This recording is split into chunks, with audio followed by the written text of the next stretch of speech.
Você se confessa regularmente? Uma vez por mês?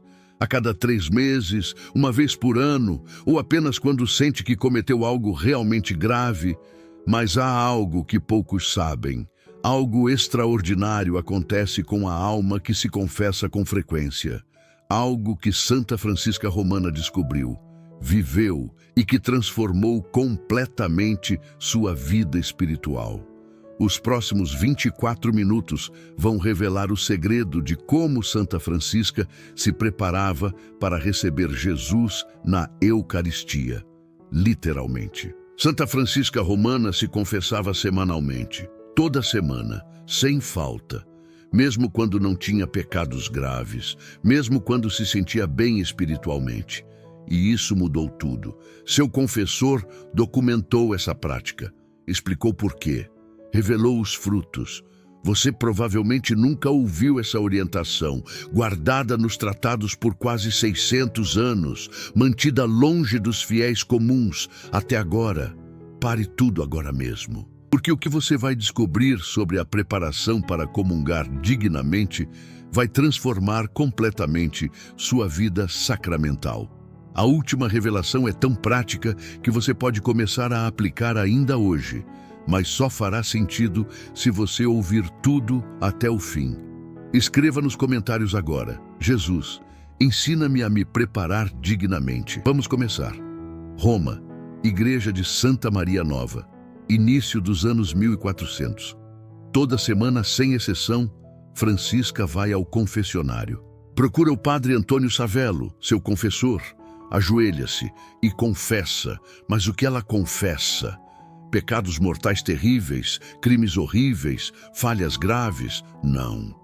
Na maioria das vezes, são pecados veniais, imperfeições pequenas, faltas leves, coisas que a maioria das pessoas nem consideraria necessário confessar. Mas ela confessa, toda semana, fielmente, consistentemente. Por quê? Qual era o segredo? Qual era o propósito? Qual era o fruto? Primeira revelação. A confessor de Francisca, após a morte de Padre Antônio, escreve no Tratado da Vida algo extraordinário. Para se manter aberta às graças divinas, semanalmente continuava a receber o sacramento da confissão. Você captou a chave? Para se manter aberta às graças, não para se livrar de pecados mortais. Não porque estava vivendo em grave desordem, não porque tinha algo terrível a confessar, mas para se manter aberta, receptiva, disponível às graças de Deus. A confissão não era apenas remédio, era manutenção. Não era apenas cura de doença grave, era prevenção, saúde, fortalecimento, toda semana, sem falta, sem desculpa, sem exceção.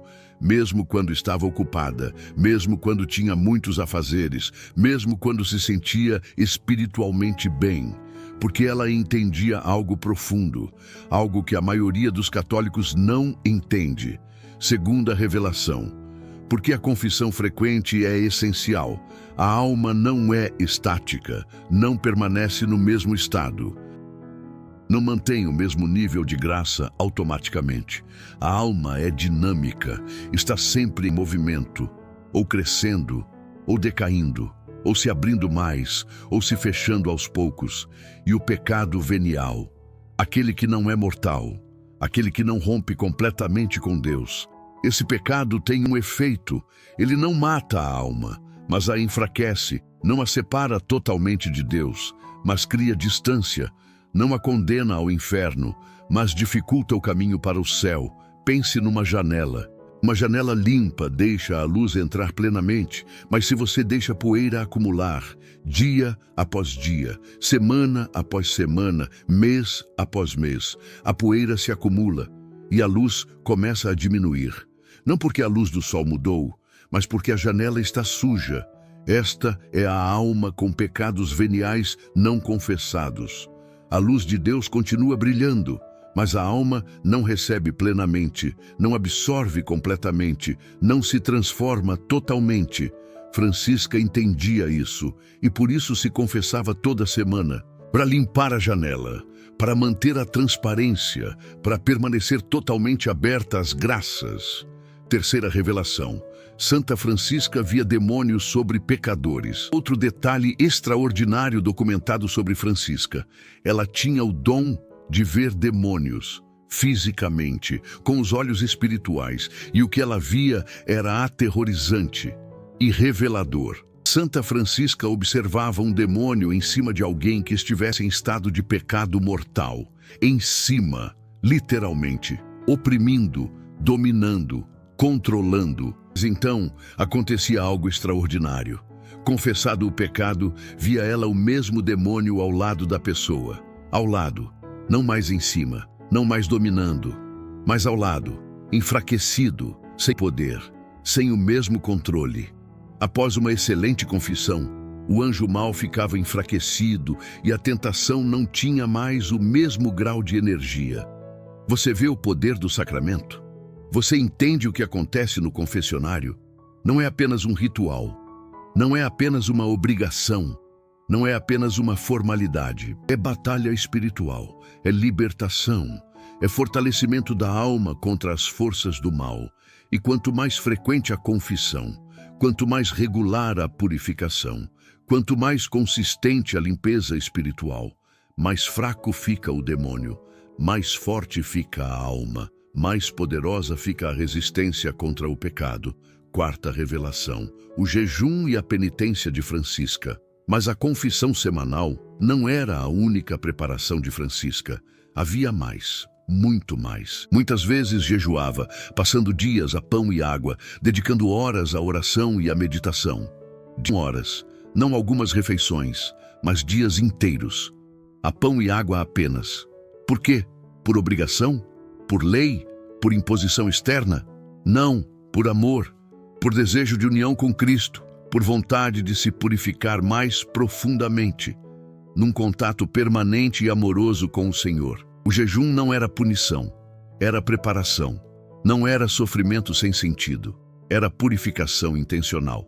Não era sacrifício ressentido, era dom de amor, aplicando a misericórdia divina para debelar os males que aconteciam, da mesma maneira que intercedia em benefício da conversão de todos necessitados. O jejum tinha propósito, tinha direção, tinha fruto, para alcançar misericórdia, para conseguir conversões, para abrir portas espirituais que só o sacrifício abre.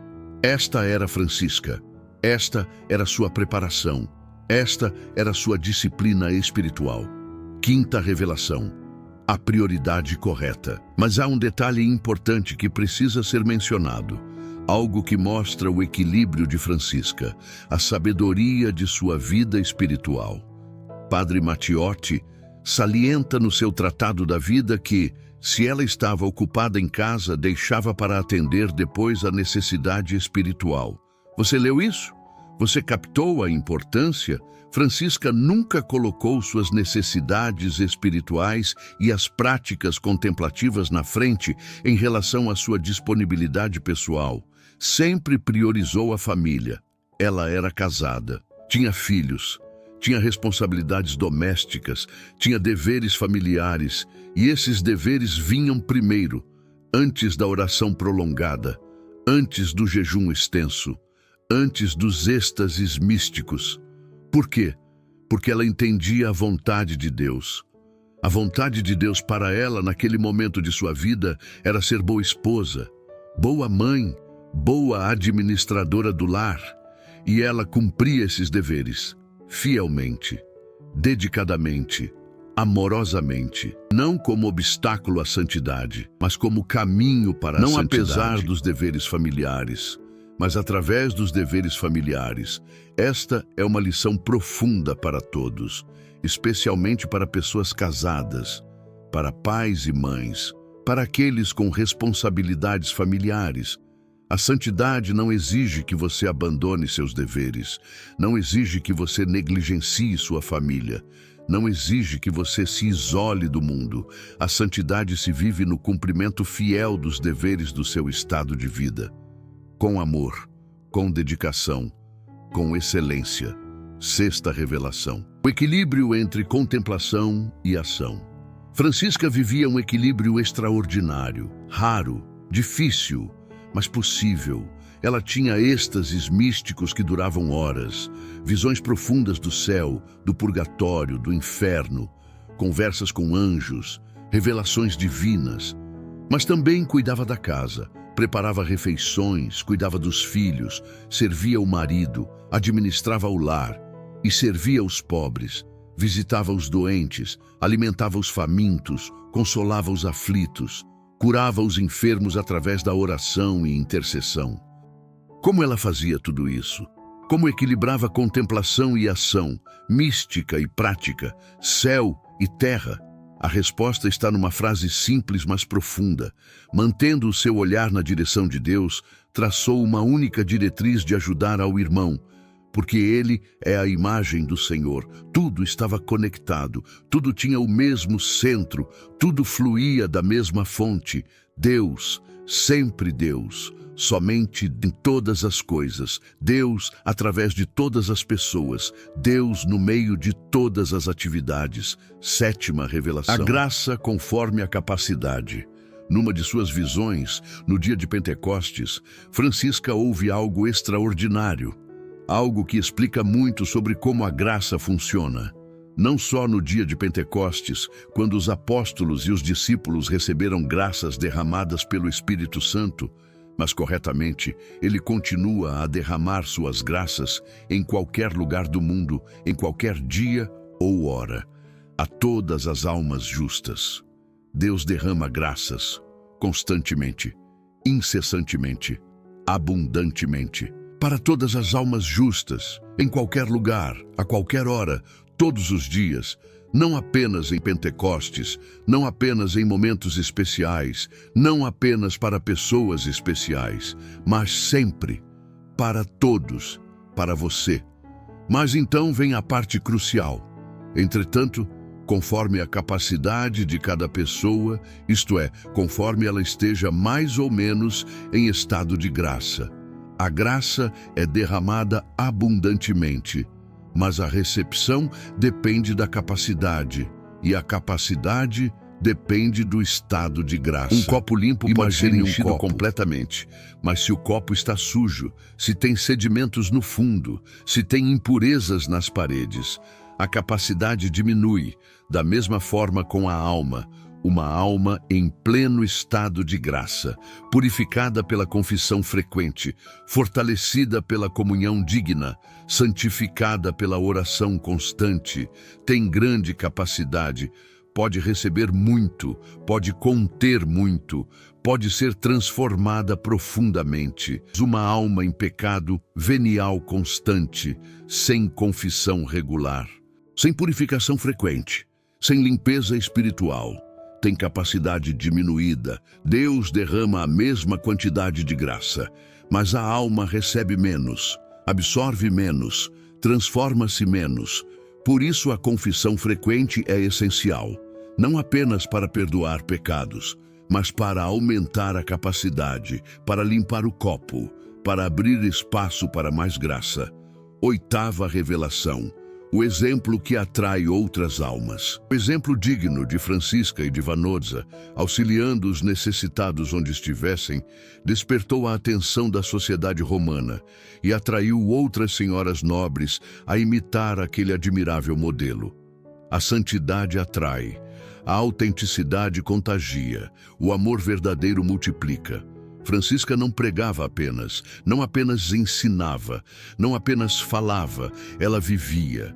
Concretamente, visivelmente, autenticamente, e as pessoas viam, observavam, ficavam impressionadas. E muitas senhoras se uniram a elas na prática da caridade, afastando-se das vaidades mundanas, vivendo uma existência mais condizente com a vocação de cristão.